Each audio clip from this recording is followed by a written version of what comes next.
तैयार रहिए। स्टार्ट। निर्णय सार।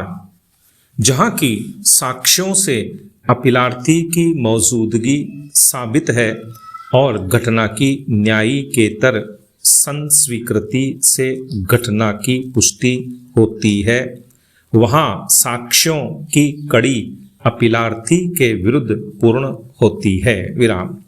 विचारण न्यायालय ने ठीक ही अपीलार्थी को भारतीय दंड संहिता की धारा 302 के अंतर्गत दोष सिद्ध एवं दंडित किया और उच्च न्यायालय द्वारा उसका अनुमोदन विधि पूर्ण है। विराम। अपील निरस्त।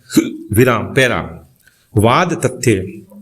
अभियुक्त अपीलार्थी और परिवादी दोनों एक दूसरे के पड़ोस में ही रहते थे और अच्छे संबंध के कारण अपीलार्थी का परिवादी के घर आना जाना था। विराम। घटना के दिन अर्थात 24/8/1993 को परिवादी अपनी पत्नी के साथ काम पर चला गया। विराम। उनकी 17 वर्षीय पुत्री घर पर अकेली थी। विराम। अवसर पाकर अपीलार्थी घर में दिन के 10:45 बजे प्रवेश किया और उसके साथ बलपूर्वक शारीरिक संबंध बनाने का प्रयास किया, जिसका उसने कड़ा प्रतिवाद किया। विराम। इस पर अपीलार्थी ने उसका गला दबा दिया और उसके बेहोश हो जाने पर छत से चादर की सहायता से उसे फंदे पर लटका दिया। विराम। इसी समय खुशहाल पाल और विनोद परिवादी के घर कुछ निजी काम से आए। विराम। दरवाजे पर पुकारे जाने पर अभियुक्त अपीलार्थी ने उनसे कहा कि घर पर कोई नहीं है। विराम। अभियुक्त को पड़ोसी समझकर वे चले गए। विराम। लगभग 12 बजे परिवादी अपने घर आया तो उनकी पुत्री चादर के सहारे छत से लटकी मिली। विराम। उसने तत्काल पुलिस को सूचित किया। विराम।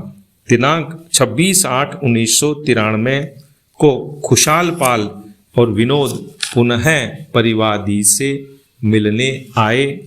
तब घटना के बारे में सुनकर उन्होंने अपीलार्थी की मौजूदगी के बारे में बताया। विराम।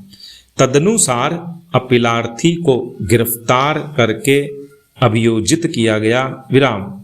विचारण न्यायालय ने अपीलार्थी को भारतीय दंड संहिता की धारा 302 के अंतर्गत आजीवन कारावास और 20,000 रुपए के जुर्माने के दंड से दंडित किया, जिसकी पुष्टि उच्च न्यायालय ने भी कर दी। विराम। अतः यह अपील प्रस्तुत की गई। विराम। पैरा। निर्णय। विचारण न्यायालय ने अभिलेख पर मौजूद साक्ष्यों से निष्कर्षित किया है कि अभियुक्त मृतका के घर के बगल के तल पर ही रहता था, इसलिए घटना स्थल पर उसकी पहुंच सुगम थी। साक्षी विनोद PW 2 के साक्ष्य के अनुसार अभियुक्त घटना के समय मृतका के घर पर मौजूद था। अभियुक्त अपने शरीर पर लगी चोट, जो मृतका द्वारा अपने बचाव में कारित की गई थी, का स्पष्टीकरण नहीं दे पाया। विराम। PW 4 एक स्वतंत्र साक्षी के साक्ष्य, जिससे अभियुक्त ने घटना की न्यायिकेतर संस्वीकृति की थी, अभियुक्त की दोषिता को पुष्ट करते हैं। विराम। और पोस्टमार्टम रिपोर्ट की मृतका की मृत्यु गला दबाने से हुई थी, फंदे से नहीं। विराम। इन साक्ष्यों के आधार पर दोष सिद्धि को उच्च न्यायालय ने भी सही माना है। विराम।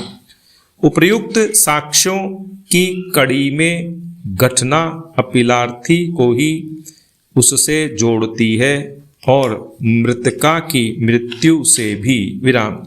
साक्षियों की अपीलार्थी से कोई शत्रुता नहीं है कि वे अभियुक्त को झूठा फंसाएंगे। विराम। अतः अपीलार्थी अभियुक्त की दोषिता स्थापित है। प्रकाश बनाम राजस्थान राज्य 2013। विराम। अपील में कोई मेरिट नहीं है। विराम। इसे निरस्त किया जाता है। विराम।